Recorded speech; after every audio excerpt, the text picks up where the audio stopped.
On accélère. Et c'est parti avec tout de suite Copain Nazar qui prend le meilleur départ. Le 3 galop, ah là là, Bella de Thiel qui va disparaître sur cet incartade. Le 11 également galop, Dream Crown, deux concurrents qui hypothèquent leur chance dès le départ.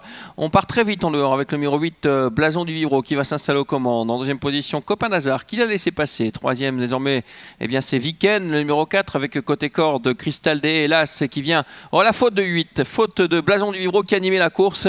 Et par la force des choses, eh bien le numéro 2, Copain Nazar, se retrouve en tête. Donc plusieurs concurrents fautifs, hein, les numéros 3, les numéros 8 et numéro 11 qui ont disparu sur ces incartades. La tête de la course par la force des choses, donc Copain Nazar, le numéro 2, après la faute du numéro 8, en deuxième position Crystal Day, hélas, qui est dans son sillage.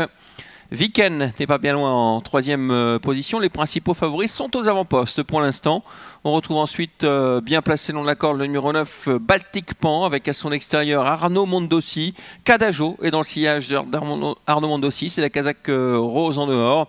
Et pour l'instant à l'arrière, eh bien, on retrouve notamment le numéro 11, Dream Crown, qui n'a pas été disqualifié suite à sa faute. Et juste devant Dream Crown, il y a le 10, Chéri d'Irak. Donc le 8 et le 3 disqualifiés, mais toujours Dream Crown en course pour l'instant. Il n'y a vraiment pas de rythme dans cette épreuve, hein. On discute d'ailleurs, on n'est pas très content à l'extérieur avec Viken et Gert Verlinden, avec le numéro 2, Copain Nazar qui a l'avantage. Dans son sillage, Crystal Day, le 4, Viken en dehors. Sur une troisième ligne, nous avons toujours Baltic Pan côté corde, avec également Arnaud Mondossi, le numéro 5. Quatrième ligne composée du numéro 10, Chéri d'Irak côté corde. À son extérieur, Cadajo, et toujours à l'arrière, le 11, Dream Crown. Ils ne sont plus que 8 en course, mais pour l'instant, eh bien, ça se passe bien pour Copain Nazar, le grandissime favori, qui a un peu mis le peloton au pas. Hein, et de ce fait, son compagnon d'écurie, de boxe, Crystal Day, est très bien placé dans son sillage. Et on accélère subitement. On accélère avec Copain Nazar, qui laisse un peu tout le monde sur place. Attention à l'extérieur, Arnaud Mondossi qui s'annonce tout de même, le numéro 5. Viken réagit bien. On est pris de vitesse avec Crystal Day.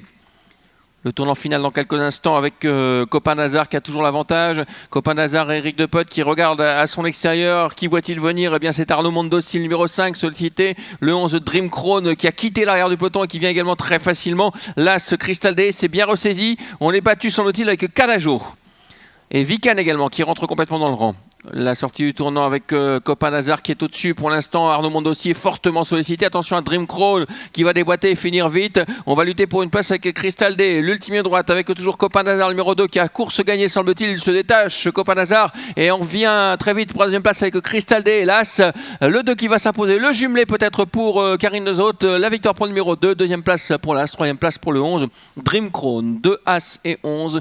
Jumelé donc pour l'écurie de Karine Dezot. Victoire de Copain Nazar, c'était le favori. Deuxième place pour Crystal Day qui était l'un des favoris également à 4,10 €. Et la troisième place pour le numéro 11, Dream Crown, qui fait forte impression, Dream Crown, hein, parce qu'après sa faute de départ, il a longtemps été à l'arrière et il a fait 500 derniers mètres de toute beauté pour venir prendre la troisième place. 2 As, 11 et 7 devant le 5, c'est l'arrivée de cette septième course.